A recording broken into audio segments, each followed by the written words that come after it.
Lately we've had a lot of drama and a lot of negativity in the FOSS world, so I think we need a bit of a change, maybe something a little bit more positive, and I have just the story for you. So all the way back in 2011, a developer by the name of Jacob Davis Hansen polished up an abandoned Django project for handling money fields. For anyone who hasn't suffered in that space, Django is a Python web framework. Now, this project goes by the name of Django Money, and is still very much being developed today. It has 1,500 styles on GitHub, the last commit was a week ago, and clearly, people are still developing it. But the developer in question isn't involved with the project anymore. And he wrote about this whole situation in a 2016 blog post. I gave commit rights to someone I didn't know. I could never have guessed what happened next. Now, the title has a good reason behind it. The link for this is /clickbait. But the article itself is actually really interesting. Now, like most FOSS projects out there with a single core developer, for a while, he had a use case for it, so he was developing it. And then eventually, that use case kind of faded, but it did end up teaching him a useful lesson in trust and open source software abandonware. But once he was done with it, basically it was just sitting there gathering dust on GitHub. But sometime during that period, he read a blog post. I don't recall the author now, but the gist of the argument made was that we're too protective of our code. If you give someone responsibility, show that you trust them, more often than not, your intuition about people abusing their freedom is way off. On the contrary, giving a diligent contributor commit rights will often have the opposite effect from what you might expect, making people take their contributions even more seriously. Obviously, this has caveats and depends on what your project is, but the gist of the post really struck a chord. If your project is something where you have a very clear vision about what you're trying to do, maybe that doesn't really fit. Or if you're a project at the scale of the Linux kernel, you really do want to be specific about who has commit rights into the project, as someone might be trying to do some serious damage.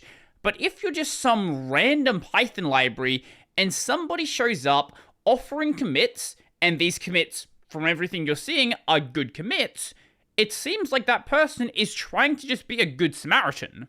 This person offering commits could always go and make a fork of the project, and, that's often what is done. But oftentimes you'll also lose a lot of contributors along the way. It ends up confusing users, especially when the projects both use the exact same name, and ends up with reports being sent to the completely wrong location.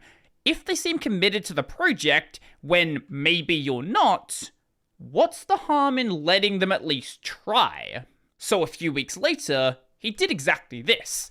I was going over issues and contributions for the projects I maintained on GitHub, when a massive PR emerged for Django Money. Someone had fixed tons of bugs and orchestrated a much larger group of contributors around a fork they'd made of my project, and now they were asking me to merge the fixes back upstream. Like any good downstream project is going to do. Now this is the PR in question. Money Manager Wrapper, attempt fails for managers associated on objects. What it does exactly isn't very important, but this adds 310 new lines of changes, removes 183, modifies 16 files, and has 31 commits.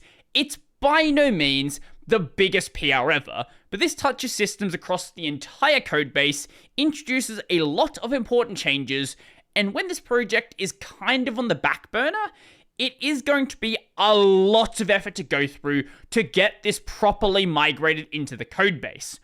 So, the PR was bigger than what I felt I could sensibly review, and in honesty, my desire to go through the hours of work I could tell this would take for a project I no longer used was not stellar. But I remembered that blog post. So instead of doing what I'd done previously, when someone sent hard to review PRs to other projects and closed them with a short note on how to break it into reviewable parts, I did something different. I opened the project settings and, basically out of the blue, gave this person I'd never heard of commit rights to the repo, along with leaving this comment. Hey mate, the amount of work here is awesome, and I suppose we need to figure out if it's possible to merge this back together or what to do. It looks like you're maintaining a branch that is significantly more up to date. Maybe I can give you commit rights to this repo or add a link to your fork and you can take over maintaining it. Either way, the amount of commits here is way too much for me to merge safely. It will need to be done in some other way, for instance, by merging the current state of this repo over to you and then deprecating this repo, if you want to take over maintaining it. Closing this PR, but let me know what you think about taking over this project. And some people were a little bit confused here, but it seems like most people were pretty much in support and wanted to see what would happen. After this point, Jacob stuck around for maybe a couple more months just to make sure all the transition was being done and everything was going smoothly, and then pretty much just vanished from the project and kind of forgot that it existed for a while. That's until a discussion a few years later. I'm having lunch with some friends, and one of them mentions they're reviewing Django add-ons to handle money. I say, that's funny, I've got a project on GitHub for doing that, Django Money. To which my friend says, you built Django Money? That was one of the libraries we were reviewing. I am entirely startled. How had they found my obscure little library? I browse over to my GitHub profile and realize something I had not before.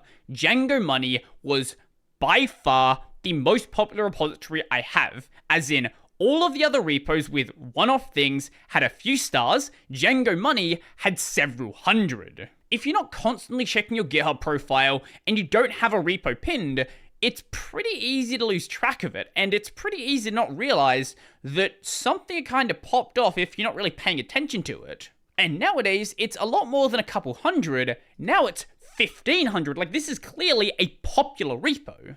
So, I opened it up, and it was like walking into a factory filled with people I'd never met. PRs flying. It was a very odd feeling, since it was all happening on my GitHub page, right under my nose. The person he gave the repo to was called Greg Reinbach, but if we look at the list of contributors, Greg is not the biggest contributor.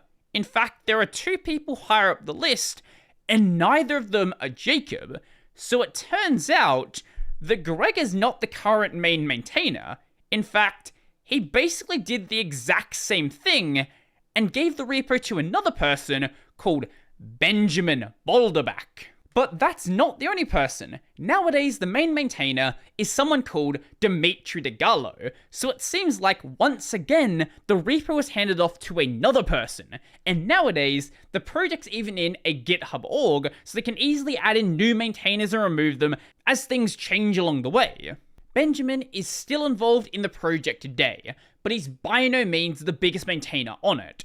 But this project is still going very, very strong. Yes, it's not being developed as much as it used to be, but when a project's been around for, 10 or so years, it's not like there's going to be new things that crop up every single day when you've addressed the core functionality. It's not like there's always going to be new things to add when you're dealing with a currency library. When you've pretty much done it, it's pretty much done. It's just a matter of making sure things are continuing to work with newer versions of Django and newer versions of Python, and addressing any of the bugs that crop up along the way. Way back in 2013, Jacob could have just abandoned this project, said, hey, I just can't merge this into my codebase, move over to Greg's project, we're just going to archive this, and people would have done so, and that would have been the main version of Django Money.